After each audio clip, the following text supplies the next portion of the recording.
Délivré par Christ, nous avons fait un alakabarake.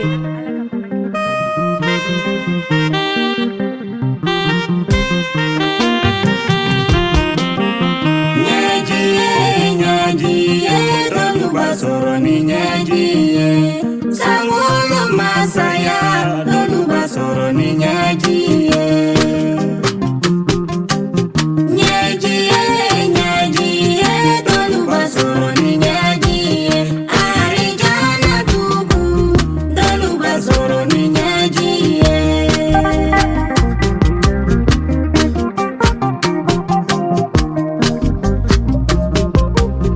Dunu nyasiri kagbele. Sigi manogo kana ijigi tige alala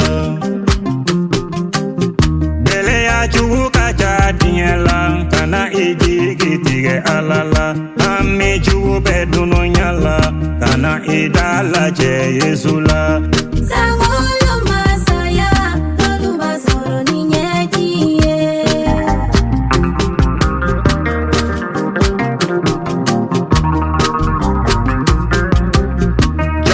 Jugu beduno nyala kana ijigi tige alala Togo chenku bedia kono kana ijigi tige alala Porofolu bedia la kana ijigi tige alala Sankolo Massaya doluba soro ni nyajiye.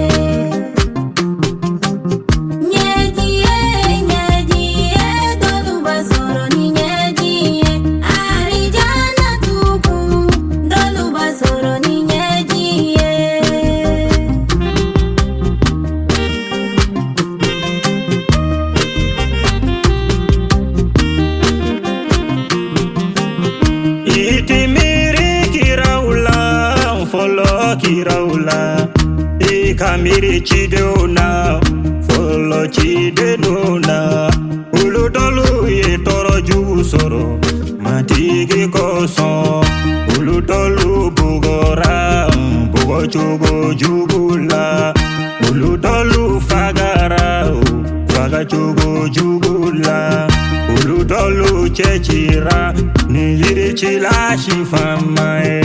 Nyajiye, o nyajiye, ulu ya soro ni nyajiye. Sankolo Massaya, doluba soro ni nyajiye.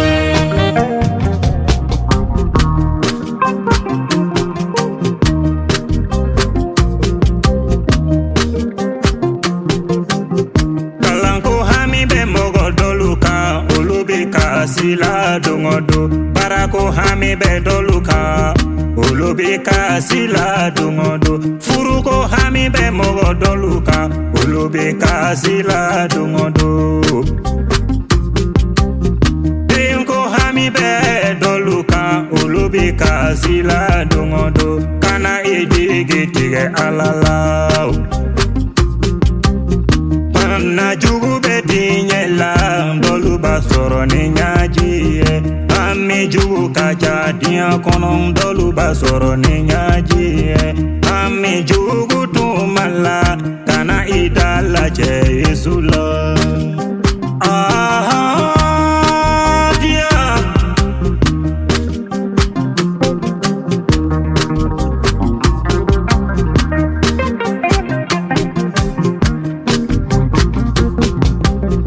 Ikimiri kiraula Follow kiraula Uludun ye toro jugu soro Matiki koso Enoki jara Ni be juru fo masaye Kana nyejo die torola Kana inyejo gele yaula Kana inyejo hami jula Enoki jara Die tabulu file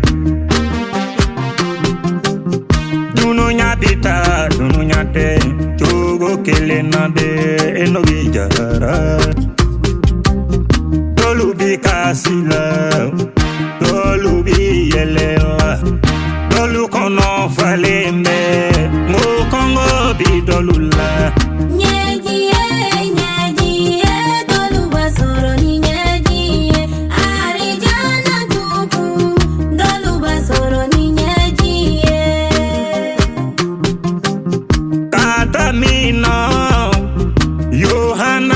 pesili la tumala Kase bidoma Sankolo Massaya be soro jijali defe Nyaji o nyaji dolu basoro ni nyaji Sankolo Massaya dolu basoro ni nyaji